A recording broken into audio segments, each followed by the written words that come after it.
do you feel that Eddie Howe is the person to take this team forward? Do you feel like this is his team, or do you feel maybe it could potentially flourish under a different manager? What are your thoughts? Are you sort of for Howe, or do you think maybe it could be maybe a personnel change would benefit Newcastle? What are your thoughts?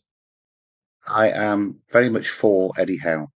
I think time will prove that Eddie Howe is the first English elite manager for decades.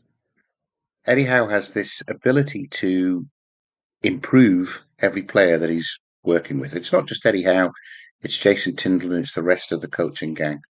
But every single player that he inherited, and that was in a championship squad that was struggling to win a point in the Premier League.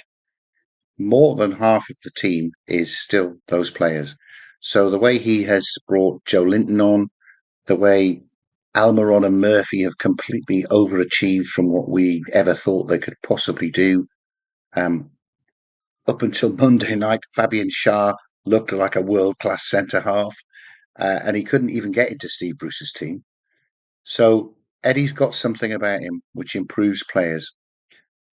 They bought really well, and these were Amanda Staveley and Eddie Howe's choices to bring Bruno and Isak, Botman and Gordon in. They've improved since they've come in.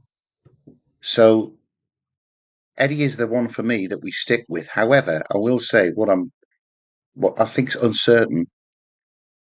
It was a it was such a cohesive project when Amanda Staveley was the front woman of it, and they got on so well with her and her husband got on so well with Eddie Howe. That was the team. And when they've left, I don't know if Eddie feels like he's lost a major supporter and he's now working with people who he's got to work with rather than people who he would choose to work with.